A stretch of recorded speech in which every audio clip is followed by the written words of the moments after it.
Umbrella కటింగ్‌లో lehenga stitch చేయడం ఎలాగా అనేది స్టిచ్చింగ్ చూపిమన్నారు కదా! అది చూపిస్తున్నాను చూడండి.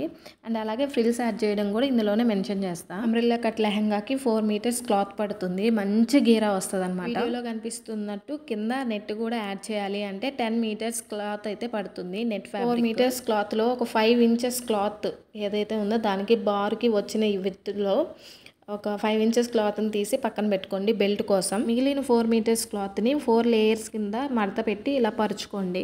నడుము ఎంత సైజు ఉంటుందో అంత సైజు మీరు టేప్‌లో తీసుకొని దాన్ని ఆ పొడవుకి 4 లేయర్స్ కింద మడత పెట్టేసి పైన క్లోజ్డ్ వైపును మాత్రమే పెట్టాలన్నమాట. ఓపెన్ వైపు పెట్టుకోకూడదు.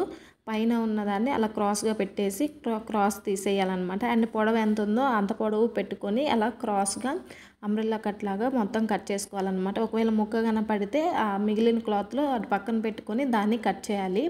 ఇటువైపు కూడా పొడవు చూసుకోవాలి. అండ్ ఈ లెహంగాకి వచ్చేసి లైనింగ్ ఫ్యాబ్రిక్ వచ్చి 3 మీటర్స్ క్రేప్ తీసుకున్నాను. క్రేప్ అయితే కొంచెం విడ్త్ ఎక్కువ వస్తుంది అని చెప్పేసి, పాలిస్టర్ అయితే అంత విడ్త్ రాదు. 3 మీటర్స్ క్లాత్ని 2 లేయర్స్ కింద పరిచాను. సో 35 లూజ్ కాబట్టి నడుము నేను 35ని హాఫ్కి ఫోల్డ్ చేసి 2 లేయర్స్లో టేప్ పట్టుకొని ఇలా క్రాస్గా మొత్తం మార్క్ చేసుకొని కట్ చేసేసుకున్నాను. అలాగే పొడవు ఉంటుంది కదా, ఆ పొడవుని కూడా అలా అంబ్రెల్లా కట్ లాగా మొత్తము చూపిస్తున్నట్టుగా వీడియోలో క్రాస్ అంతా తీసాను అనమాట. ఒకవైపు మళ్ళీ మొక్క అతుకుపడింది. ఆ అతుకుని మిగిలిన క్లాత్ని అడ్జస్ట్మెంట్ కింద పెట్టుకొని ఆ పొడవు కూడా చూసుకొని ఇటువైపు కట్ చేసేసాను.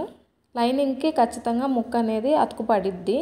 అంబ్రెల్లా కట్ చేసేటప్పుడు కొంచెం ఎగుడు దిగుడుగా వస్తుంది. దాన్ని ఏం చేయాలంటే 4 లేయర్స్ని మళ్ళీ ఇంకో ఫోల్డ్ చేసుకొని కొద్దిగా ఎక్స్ట్రా ఉన్నది కట్ చేసుకోవాలి. 5 ఇంచెస్ తీసుకున్నాను కదా బెల్ట్కి, అది పక్కన పెట్టేశాను.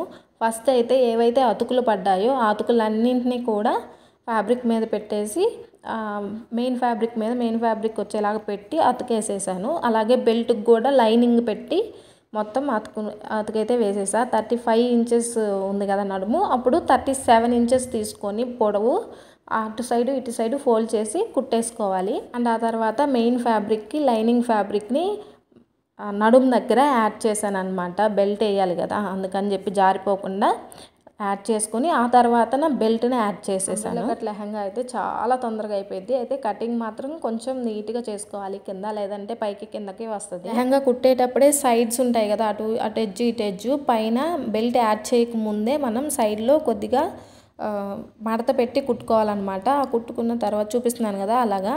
ఆ తర్వాత ఈ 4 లేయర్స్ని లైనింగ్ అటుపక్క ఇటుపక్క 2 లేయర్స్ అవుతుంది. అలాగే మెయిన్ ఫ్యాబ్రిక్ వాటన్నింటినీ కలుపుకొని ఆ పైన ఇది కాకుండా కింద 4 అంటే 3 ఇంచెస్ వదిలిపెట్టుకొని మొత్తం ఫ్యాబ్రిక్ అంతా సైడ్లో కుట్టేసుకుంటే మన అంబ్రెల్లా కట్ లెహంగా అయితే రెడీ.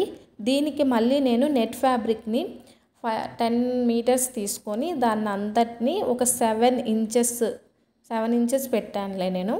7 ఇంచెస్ మొత్తం మార్క్ చేసుకొని నెట్ ఫ్యాబ్రిక్ని కట్ చేశాను. బార్కి కట్ చేసేసి ఈ క్లాత్ని మిషన్ మీద పెట్టి అంత నీట్గా కుచ్చులుగా పెట్టుకున్నాను. మీరు కుట్టుకునేటప్పుడే ఏంటంటే 2 లేయర్స్ కింద వేసుకొని ఆ ఫ్యాబ్రిక్ని కుట్టుకోండి, బాగా త్వరగా అయిపోయింది. 1 లేయర్ వేసారంటే చాలా టైం టేకింగ్ అనమాట.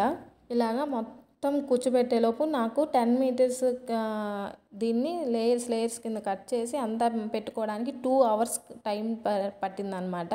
ఆ తర్వాత కింద అంతా సమానంగా ఉండేటట్టుగా కట్ చేసుకోవాలి. ఎందుకంటే మనం అటు ఇటుగా కట్ చేస్తాం కదా, జరిగిద్ది కాబట్టి క్లాత్ కొద్దిగా ఎగుడు దిగుడుగా ఉంటుంది. దాన్ని సమానంగా ఉండేలాగా కట్ చేసుకొని కింద ఏదైతే దానికి ఉందో దానికి పైన మెయిన్ ఫ్యాబ్రిక్ పైన ఇది పెట్టేసి కుట్టేసి లోపలికి కిందకి పడేసాను. సో అది మనకి లెహంగా అయితే కంప్లీట్ అయింది. లుక్ ఎలా ఉంది అనేది మీరు కామెంట్ చేసి చెప్పండి. నెక్స్ట్ ఏం వీడియో పెట్టాలో చెప్పండి.